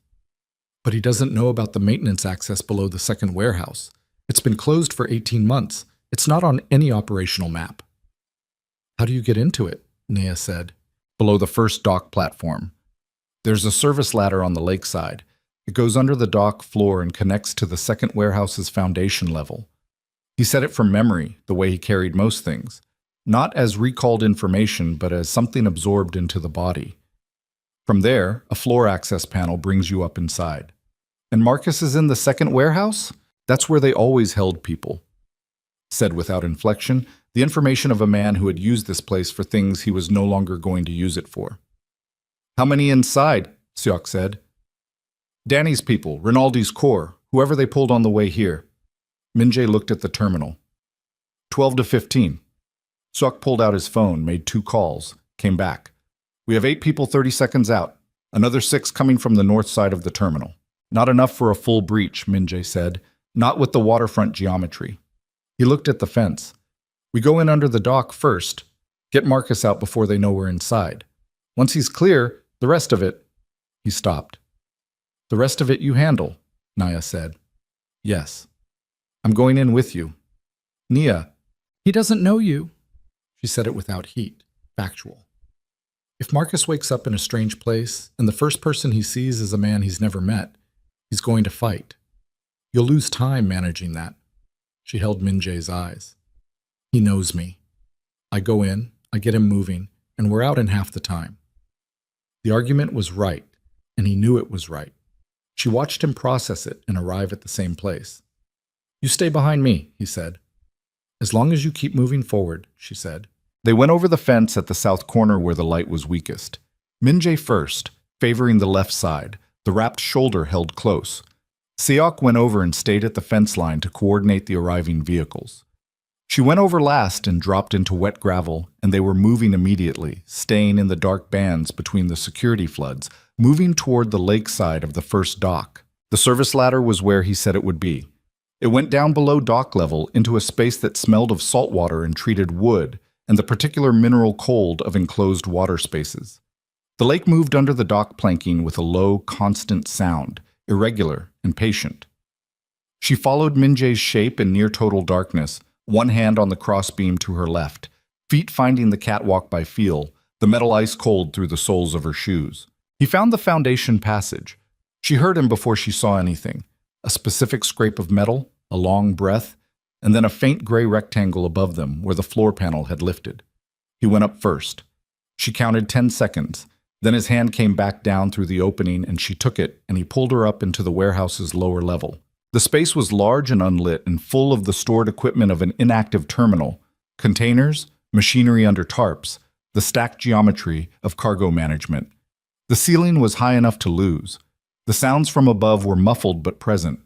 Voices, movement, the specific acoustic signature of a group of people in a controlled space who were waiting for something.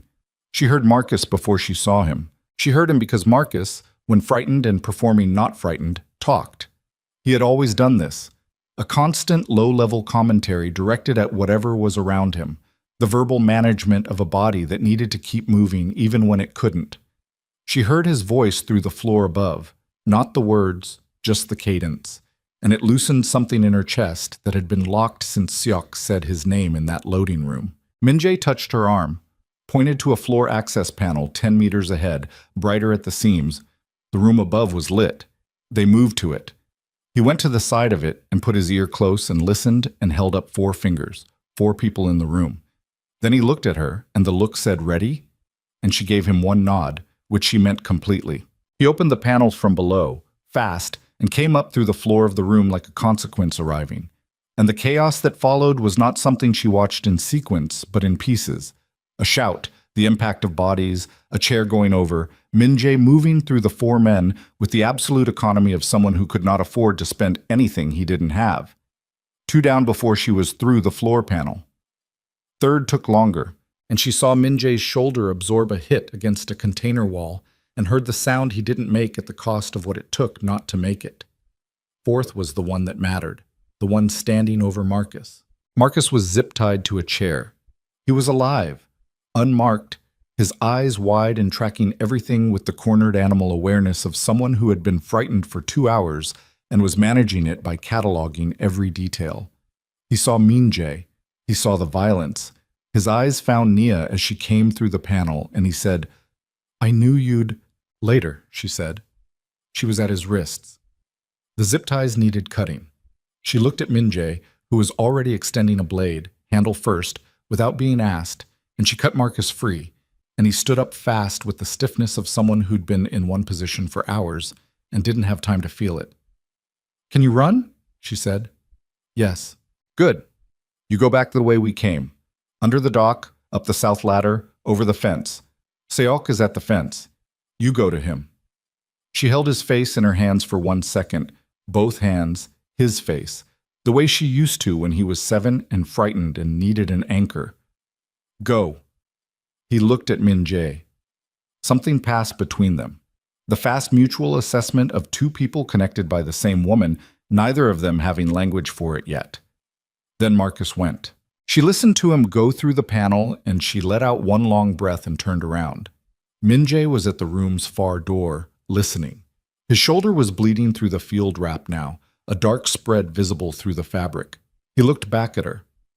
"Danny is in the upper level," he said. "Rinaldi is on the dock." "How do you know?" "Because if I were Rinaldi, that's where I'd be." He said it without satisfaction. High ground, lake view, the crane arm above. He can see every approach except the one we just used. A pause. "He's been waiting for us." She looked at him. Then he knows Marcus was just extracted. "In about 3 minutes, yes." He looked at the door. "Which means this needs to move before those 3 minutes close." She followed him out of the room. The interior of the second warehouse was a geography of partial light and long shadow. The security floods from outside throwing bars through the high clerestory windows. Everything between the bars a deep industrial dark. They moved through it with the specific efficiency of two people who had, over the past weeks, learned to read each other's movement. When he slowed, she slowed. When he stopped, she stopped. When he moved right around a container wall, she took the left without needing to be told. Danny Cho was on the upper catwalk. She saw him before Min Jae did. A movement against the high window light, a shape that resolved into a man standing at the catwalk railing looking down. For a moment, the three of them existed in the same space without the other two knowing it, and she had time to look at Danny Cho, small, compact, a face she'd never seen before and would not forget, and understand from the set of him that he was not primarily afraid. He was something more complicated than afraid. He was ashamed. He looked down and saw Min Jae, and the shame and everything else collapsed into something operational. He had a gun. He raised it. "Downstairs is finished," Danny said. His voice was controlled.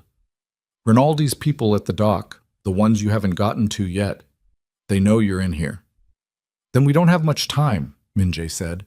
His voice was exactly level. "Put it down." "You're going to hand me to the police," Danny said, "or you're going to handle it yourself. Either way." "Danny." Just the name. Said with the specific exhausted weight of a man who has been doing the arithmetic for hours and has arrived at the only number that matters. "I know why you did it. Ji-won told me. About your daughter." He paused. "You should have told me." The gun didn't lower, but something in Danny's face moved. "You don't ask," Danny said. "I know I don't ask." Min Jae said it without deflection. Standing in the bars of light from the high windows with a wrapped shoulder bleeding through its bandage, saying it directly, the way she'd asked him to speak to her months ago in her kitchen. "I know. Put the gun down." The silence in the warehouse was the kind that the lake makes. Large and cold, and not particularly interested in human resolution. Danny lowered the gun. He sat down on the catwalk floor. The gun beside him pointed nowhere.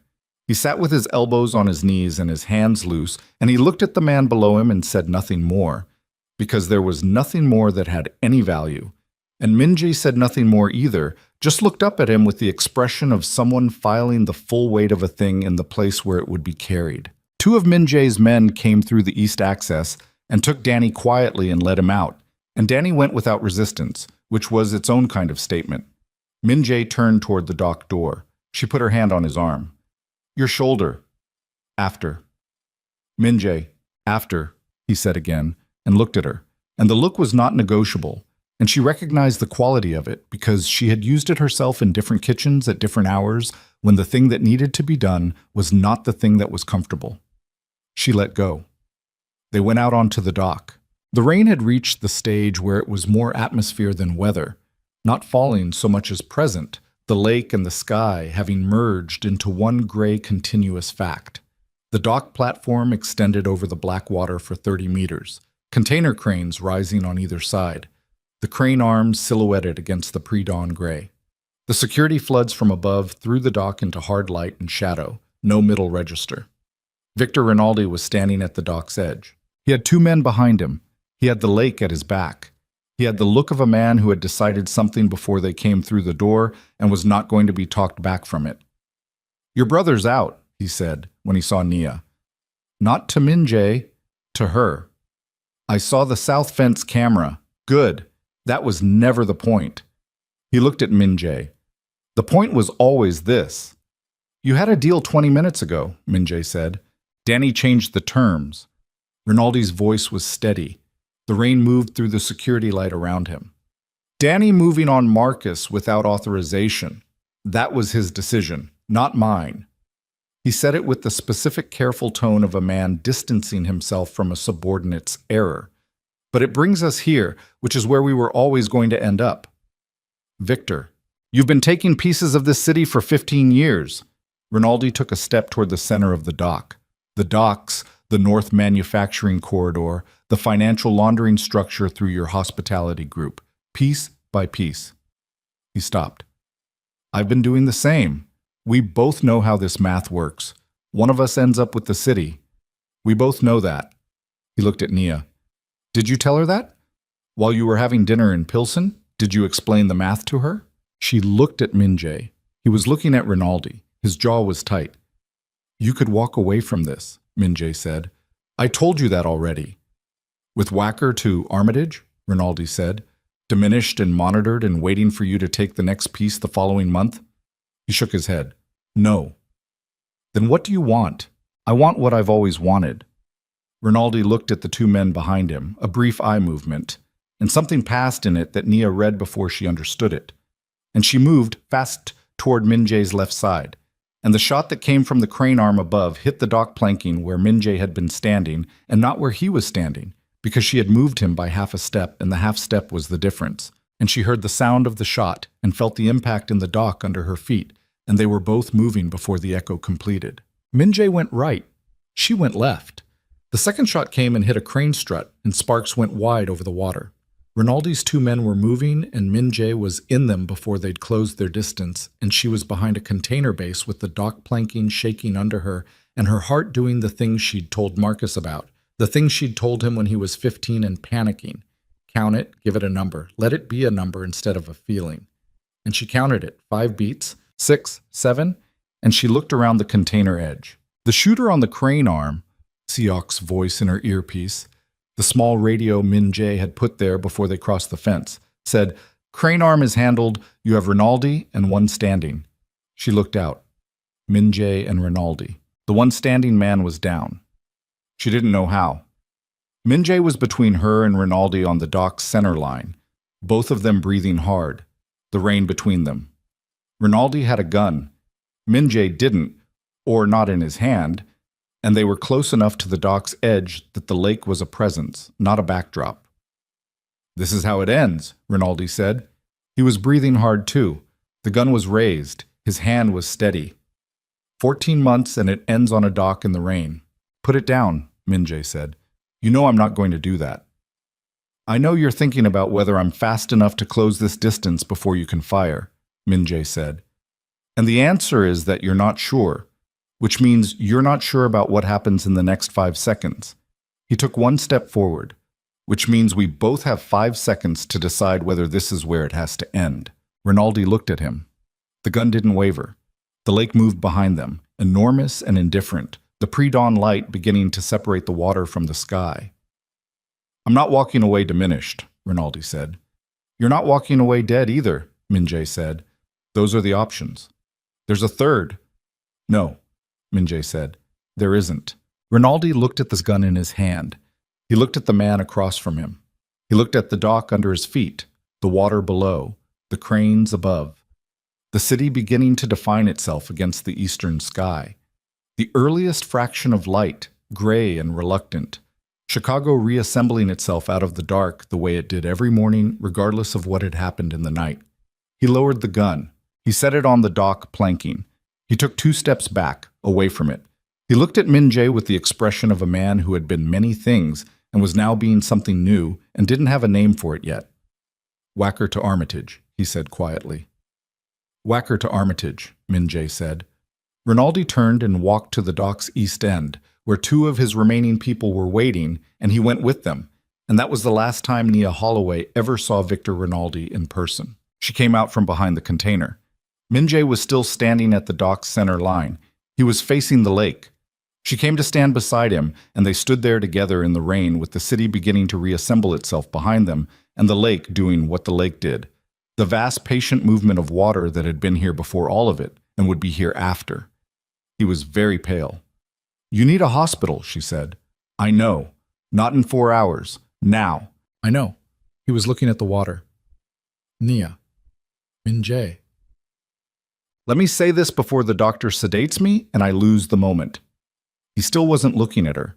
His voice was rough from pain and the night's expenditure, and possibly from the thing he was about to say. "What I started to tell you in that loading room. What I was going to ask for." He stopped. His jaw worked. "I don't know how to ask for ordinary things. I've been doing this for 15 years and I don't have that language." She looked at his profile, the rain on his face, the pre-dawn light beginning to catch the water. "You're asking to stay," she said. He was quiet for a moment. "Yes," he said. She looked at the lake. She thought about the alley in the rain, the kitchen table at 2 a.m, the noodles, the horchata in Pilsen, the man who had listened to her talk about her mother with the complete and unperformed attention of someone receiving something as signal, the man who had moved her brother's prescription up the list because the list mattered to her. She thought about who he was, what the list was, what 15 years in that world built, and what it cost, and whether the thing underneath the armor was worth the work of helping it breathe. She already knew the answer. She had known it in the corridor when she'd said "don't die," and meant it as specifically as she'd ever meant anything. "You have to do the work," she said. "Not just step back from the operations. Actually do the work. Therapy, or whatever the equivalent is for a man who doesn't know how to ask for ordinary things." She looked at him. "And you talk to me. When something is wrong, you say it. Not the version you've managed for presentation. The actual thing." He looked at her. "That's a significant ask." "Yes," she said, "for a man who—" "I know what kind of man you are," she said. "I've known since the alley. I helped you anyway. Don't make me regret the work." Something moved in his face. The armor not dissolving. She didn't think it could dissolve, didn't think it should, didn't think that was what she was asking for, but becoming something she could see behind. The thing that had been there since the kitchen, since the noodles, since the horchata, since the night she told him about her mother and he received it without performance. "Okay?" he said. "Okay," she said. She took his good arm and they walked off the dock. The months that followed were not a montage. They were not clean or simple or free of the friction of 2 people learning to occupy the same life from very different starting points. There were weeks where the work of dismantling 15 years of operational infrastructure was so consuming that he went 3 days without real sleep, and she learned to read those stretches and leave coffee and leave space, and occasionally, when the space became distance, to close it. There were weeks where she pushed him toward conversations he wasn't ready for, and he pushed back, and they arrived at difficult truths through the particular slow grinding of 2 people who had decided to be honest and were discovering how expensive honesty was. He started working with a therapist in March, a Korean-American man in Lincoln Park, who had, according to Seok, extensive experience with clients whose histories were complicated. Min Jae went twice before he found reasons not to go. She didn't say anything. He went back in April, and in May he went every week. And one evening in June, he came to her apartment and stood in the kitchen doorway and said without preamble, "He asked me about my mother today. I didn't manage the answer." She looked up from the bills she was organizing. "What did you say?" "I said I was angry at her." He looked at the kitchen window. "I've never said that out loud before." She put the bills down. "How did that feel?" He considered it with the seriousness he brought to every genuine question. Like something that had been locked in a particular configuration for a long time and shifted. He paused. "Painful. Also, I don't know the word." "Relieving," she said. "Maybe." He looked at her. Maybe that. She went to him and leaned against him, careful of the shoulder that was still healing in the deep muscle, and he put his arm around her and they stood in the kitchen of her apartment above the laundromat in the quiet of a Tuesday evening while the city moved outside and the dryers turned below. The clinic opened on a Thursday in late September. It was a neighborhood medical clinic, a converted commercial space on a block in Pilsen that needed it. Free and low-cost care, a staff of 2 nurses and a rotating schedule of volunteer physicians, a waiting room with actual comfortable chairs and children's books, and a water cooler that worked. The grant funding had come through in July.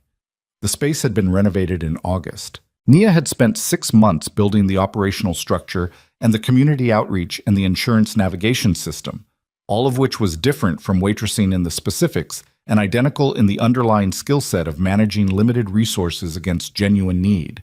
The largest single anonymous donation to the clinic's establishment fund had been significant. She hadn't asked where it came from. She had said once quietly, "You could have given less." He had said, "I know." She had let it be. On the morning of the opening, she stood outside the clinic in the early light with the keys in her hand, and Min-jae stood beside her, and Marcus stood on her other side. Marcus, who was 20 now, who had watched all of it from various distances, and processed it with the particular directness of a young man who had learned most of what he knew about strength from his sister, and was revising his understanding of what strength looked like. Marcus looked at Min-jae. He'd been looking at Min-jae with variations of this look for months, the assessment that hadn't fully completed. "You're going to keep doing this," Marcus said. It wasn't quite a question. "The clinic?" Min-jae said. "All of it." Marcus gestured, a small movement that encompassed the building, his sister, the morning. "Showing up?" Min-jae looked at the clinic doors. "Yes," he said. Marcus nodded. He let it be enough, which was also something he'd learned. Nia put the key in the lock. She turned it. The door opened. That night, months later, a night in November when the rain came off the lake the way it always came, the city conducting its emotional business in water, Min-jae was outside the clinic when she came out, waiting the way he sometimes waited. Just present, no theater. He had the collar of his coat up. He was watching the street. She stopped beside him. "You still scanned streets," she said. "Old habit," he said. "Are you going to stop?" He looked at her. "Probably not." "Okay," she said. They stood there in the rain. The clinic's sign was lit behind them, its reflection spreading in the wet pavement. The name she'd chosen, simple and direct, the neighborhood it was for. Around them the city moved at its Thursday night pace, unhurried and enormous, full of people conducting their ordinary lives without reference to any of this. He reached into his coat pocket. He held out his hand. She looked at what was in it. A small thing. Simple. No theater. She looked at his face, which was the face she had read since the alley, the dark eyes, the controlled surface, and underneath it the thing she had been the first person in a very long time to reach, the thing that had been waiting for someone who would treat it as signal rather than noise. She looked at the ring. She looked at him. "In the rain," she said. "It seemed right," he said.